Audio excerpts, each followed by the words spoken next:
Good evening, everyone. Sisters and brothers, thank you for inviting me to speak. I'm honored to be on a panel with these other speakers, especially the mom who just spoke about her son. It's going to be more moving. On September 24th, a Friday, a few months ago, the FBI raided 2 homes in Chicago and 5 homes in Minneapolis, as well as the Anti-War Committee office in Minneapolis. And my wife and I live in Grand Rapids, Michigan, and our friends called us from Chicago and said, there's 20 FBI agents in our house going through everything, you know. Their names are up here on that third board, actually, most of the people who were raided. And out of those houses, like the one in Chicago, they took 28 boxes. Children's artwork, teenagers' poetry journals, framed photograph of Malcolm X and Dr. Martin Luther King shaking hands. I don't know how that could be evidence, but they took it out of their house. Passports, computers, cell phones, anything they wanted, they took out of the house. And they carted it all off. In Minneapolis, they came into one house with guns drawn. Right? So, a number of us, at least 4 of us, have small children who are like 4, 5, and 6 years old, and you can imagine the impact it had on those kids. So my wife was getting our daughter ready to go to school, and I said, well, we better move it along in case they're on the way here. And so she took our daughter, and then I decided I am an activist, I better go write a press release to let the world know what's happening. And so I left the house, and a few minutes after I was driving, looking for a web cafe, I realized I was lost. And I took 2 left turns and noticed the car behind me took 2 left turns. And I said, aha, I think I know who that is. So I drove around for a while real slowly, just to do it. And then I called my wife, and she said, well, why don't you come to my work, and we'll meet up there. And when I got there, the following car sped off, and a black SUV came right up behind me through the security gates at her work. And that's when the FBI served our subpoenas. They wanted her to be at work because she's a professor, and they wanted to both intimidate her and to embarrass her, you know? And that's because this is about political repression and suppressing people's civil liberties, and trying to prevent movements from growing and developing in this country to oppose U.S. wars overseas, and mainly in the Middle East, but also in other parts of the world. And it's because they fear the people of this country and our voices. They know that inside the U.S., when we organize movements and organize ordinary people, and some extraordinary people too, to participate in the movement, that we can change what's happening and prevent them from occupying Iraq. Stop them from making war in Afghanistan, where they're currently being defeated and pushed out. Stop them from bombing Libya. Or, in the case of Colombia, where I tend to focus my efforts, every week last year a trade unionist was murdered by a death squad. The U.S. spends nearly $1 billion a year there. We're trying to organize to put an end to that. We've been very effective in unions and in churches and mosques and other faith organizations, and especially on university campuses at building a movement to stop U.S. wars and adventures overseas, where they do worse to people than what they've done to us so far. But, you know, the fact is the American century has come to an end, you know? And it was only half a century anyway. And it's not going to come back. The U.S. as an empire is in decline. And people in this country, we need to build a movement to redefine and shape the future of this country in a very different direction than what it's going in. They're going to use more and more repression internally as the crisis grows, as they get pushed out of country after country overseas. Their corporations are not going to be allowed to do whatever they want, robbing and stealing the resources of other peoples and other countries. And as the people in Latin America, Middle East and in Asia continue to push the U.S. out, both politically, militarily, and economically, they're going to repress the movements here at home, like you see with the trade union movement in Wisconsin, where they just try to make every workers' union illegal. They just take away all their rights and all their power.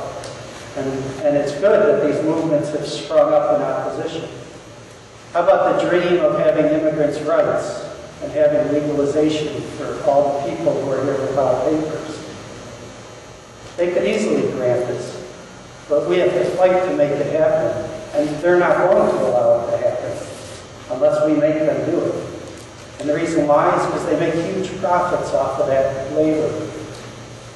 So they use repression both at home and abroad to enrich the elite. But the elite are afraid of us because we know how to organize and we know how to get people together to make social change. And they're very threatened by that. So for us, solidarity means that we're going to refuse to participate in their grand jury investigations. It's a court of inquisition, and it's a secret court. If I went in there, I would not be allowed to bring my lawyer with me into the room. There's no judge in a grand jury to say the U.S. attorney who becomes your prosecutor isn't allowed to proceed down a certain path. The U.S. prosecutor is in charge of everything in that room. The U.S. prosecutor has handpicked the 23 jurors. There's no other side in that. So we advise people to resist the grand jury and to refuse to speak to it, because it's not a place where you're going to come out with anything but pain and agony. That's what's going to result. And we're sticking together as organizers, and we're doing it in solidarity with people in Palestine and in Colombia. And that's what everyone's subpoenas said, besides some other countries. They're very focused on Palestine, especially, but also Colombia. And there's a reason for that. It's because the U.S. empire has staked all of their strategy for dominating the Middle East on Israel. And Israel's in trouble. When I was young in college, we protested at the university, and University of Illinois in Chicago. And our protests were so strong that they had to bring out 300 riot police to them and a helicopter in the late 1980s during the first Intifada. And we took over the Israeli Independence Day stage. And so they came and arrested us. And ever since then, we've been active and building in city after city to support the Palestinian people and their movements. And the U.S. has so much stake on Israel that now they're coming after us in this country for doing solidarity work with Palestine. Because they know if they lose Israel, the game's over for the U.S. domination of the Middle East. It's also true that in Latin America, the U.S. faces many popular revolutions, in some ways comparable to what's happening in the Middle East today, which is wonderful, and we should celebrate it, you know. In Venezuela and Bolivia, for instance, the U.S. is basically on the outs. The government is limiting U.S. companies and U.S. political influence. And they're putting all the power into the hands of the people of those countries and developing new societies, maybe similar to Cuba in some ways, that haven't been seen on the continent of Latin America. And so the U.S. fears, like in Ecuador, the president said the Manta Air Base that the U.S. ran would come to an end. He said, this is President Correa, you have to like this guy. He said, well, when you give Ecuador a base in Florida, you can come back to the Manta base in Ecuador. And so, as the U.S. gets pushed out, they put more and more money and military power into the country of Colombia, where there's a strong revolutionary movement. And they're fighting that movement every day. Every day, 14 people get killed in the war in Colombia. Every week, a trade union is killed this year in Colombia. So, that's why the U.S. government is coming after the 14 activists that were subpoenaed on September 24th, plus 9 more were were subpoenaed in December. And those 9, some of whom I've never met or have even seen, are mainly Arab American and Palestine Solidarity activists in Chicago. And they refuse to appear as well at the grand jury because they know that there's strength in solidarity. And so, just to frame what's happened is, the repression came from the U.S. government and from the FBI when we began to organize the protest against the Republican National Convention in St. Paul, Minnesota, a few years ago. That's when they put an agent into the anti-war committee. And our groups are very open and very democratic, and you can find them on the website if you want to look for them. And you can even join them on the websites. There's about 10 or so groups that people belong to. But there's one group that I'm a member of called the Freedom Road Socialist Organization. And we played an important role in protesting at the RNC. We weren't very visible as an organization, but we're very tied to the groups, the student groups, the anti-war groups, the solidarity groups, and 10 of the first 14 subpoenaed are members of unions. And so we're very well grounded in organizations that, you know, do a lot of struggle and are able to mobilize people. And so we helped to mobilize for the Republican National Convention. And we helped to create unity in the movement at a time when people said it wasn't possible to get all the groups together. So what we did is we went out and talked to all those groups, and we got them together for a meeting, a conference, in February before the convention.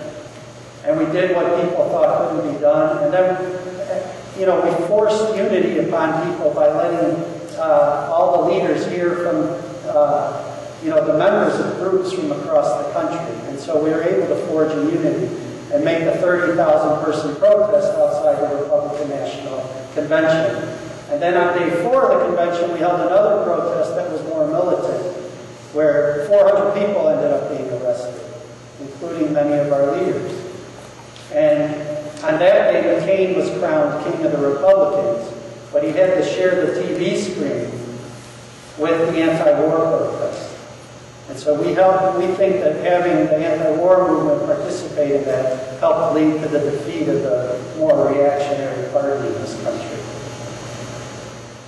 So the agents infiltrated the groups for about 2 years, and this is what the court case is going to be based around. She lied about who she was, she lied about her job, she lied about everything that she was told to lie about.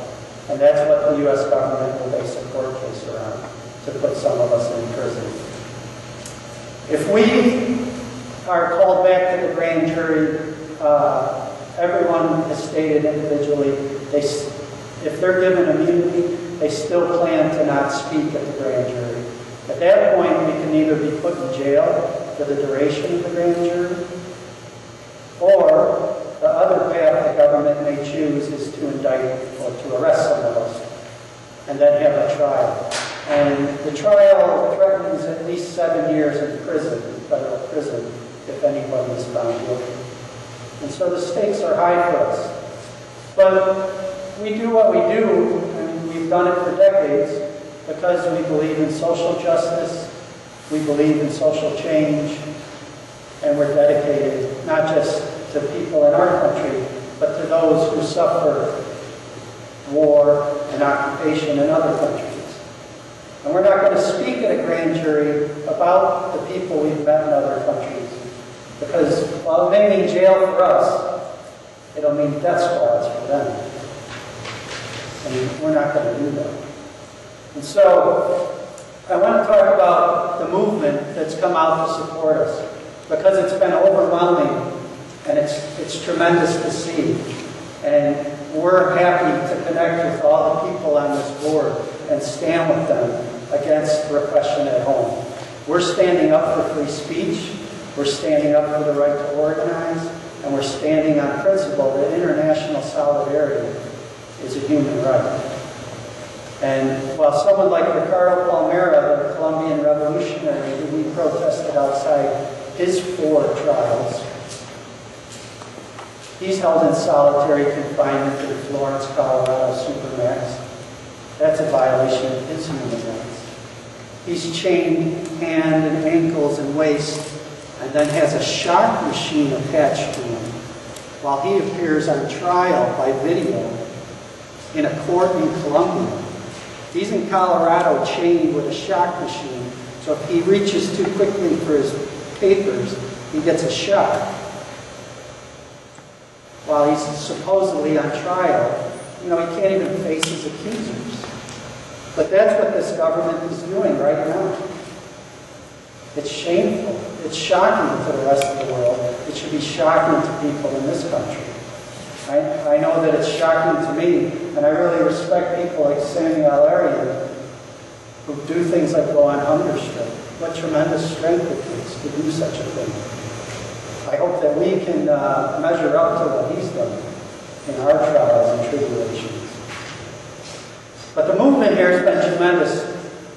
After the raids, 70 cities held protests within 2 weeks. A great outpour. And we didn't see this coming, honestly, as activists and organizers. We've been able to organize, you know, thousands of people to sign petitions.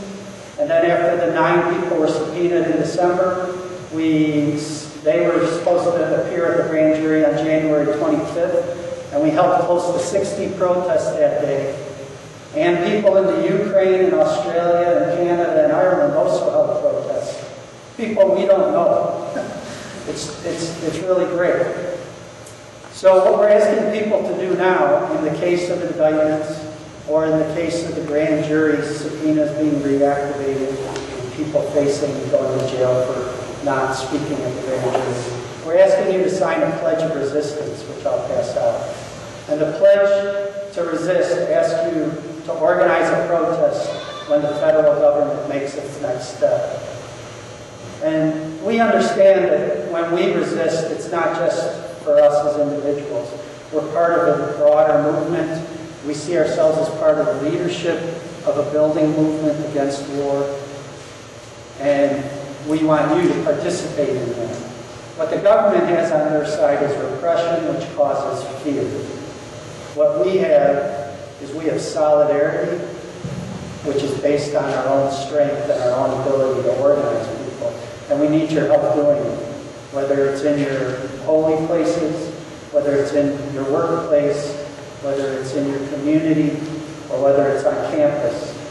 We have a lot of activities to organize, and we'll build a stronger movement out of this.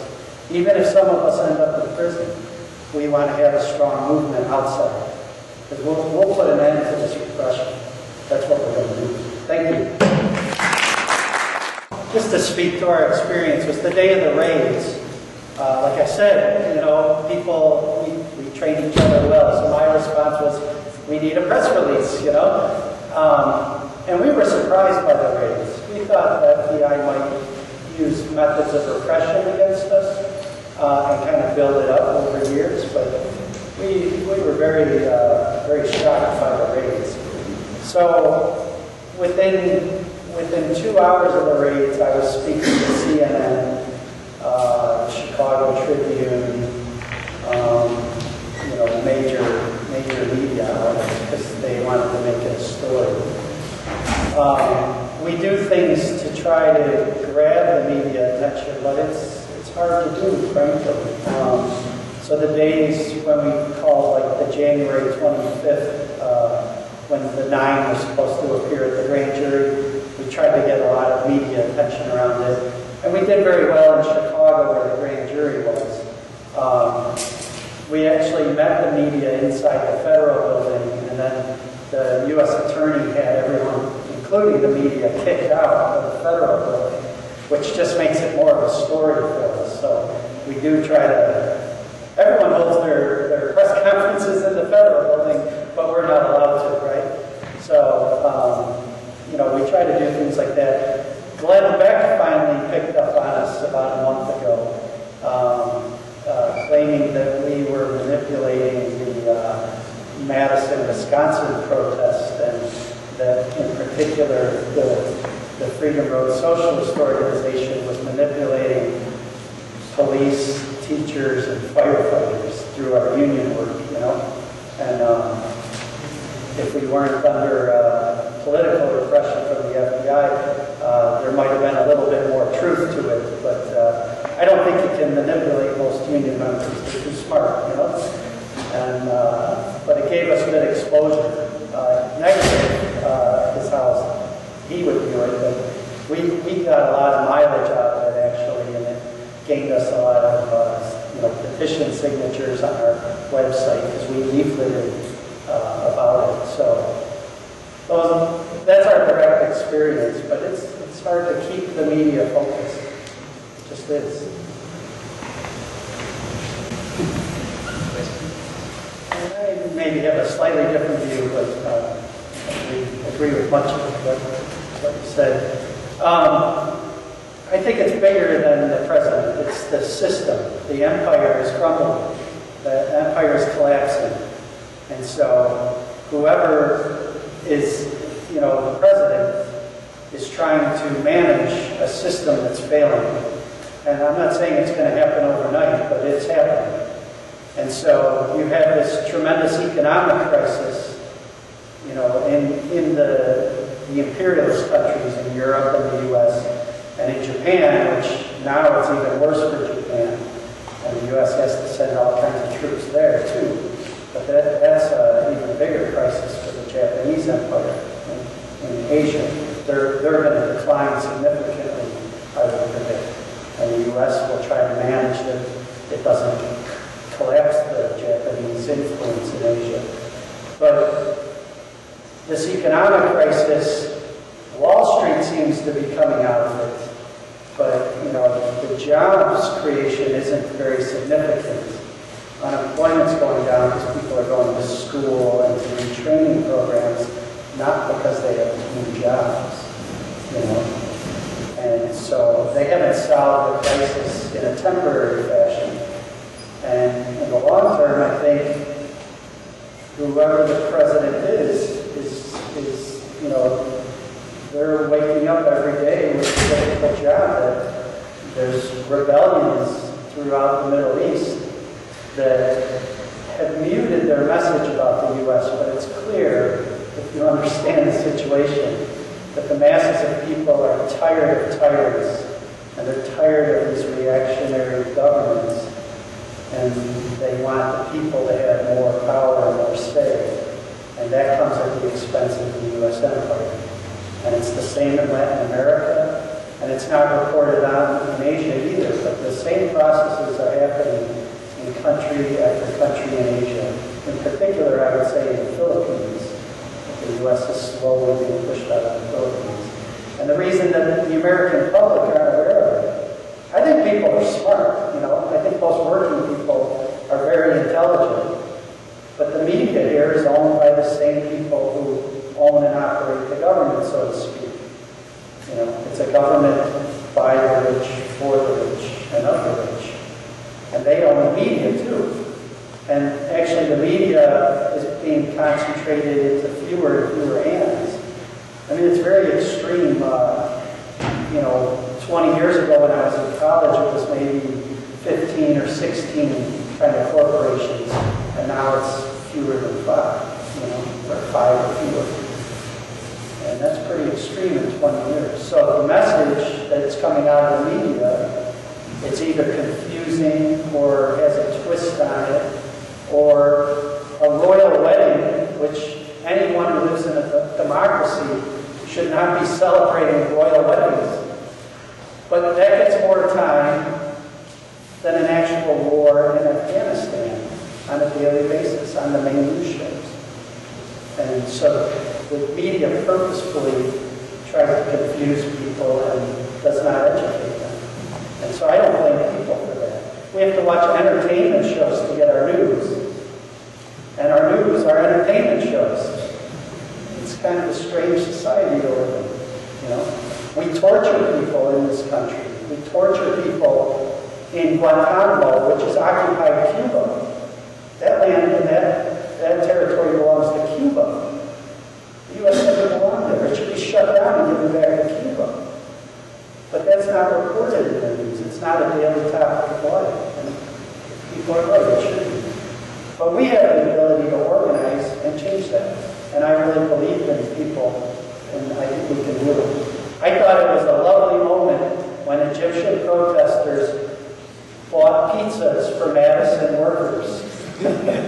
That's the kind of solidarity that we're about, that our government's saying is illegal now. It's insane. I actually have a personal question for you, Tom. Are you worried about not being with your daughter for like 7 or more years, depending on what the, jury or government complains you did or anything like that? She won't have you or her mother. Absolutely.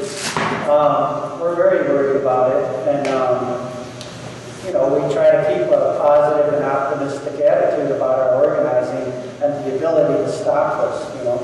The government knows it's not all powerful, and that's why they repress our movements, because they know our movements are very powerful if they're organized and have a coherent leadership that makes demands for social change. Maybe the civil rights movement is the best example in recent history, We had to go to lawyers and arrange for custody of our daughter if we're both arrested. We have to prepare bail, so people are going to their relatives to ask them to be prepared to put up their houses to bail people out. The bail might be $100,000, or if the government wants, they could make it $1 million or more, per person. And so you don't get out on 10% of bail in these cases. You have to show the whole thing. And we also have to prepare longer term for relatives or friends to have custody of our children. Hatem Abudea, his daughter was at home with his wife. Hatem was at the hospital visiting his mother, who's suffering cancer and will probably eventually pass away from that cancer. That's when the FBI showed up at his house. They have no mercy. They knew where he was when they raided his house. That they knew he was at the hospital with his mother. But, what will his daughter do without her father if that's the case? Steph Yoris and Jess Sundin have a 6-year-old daughter, and they're both subpoenaed.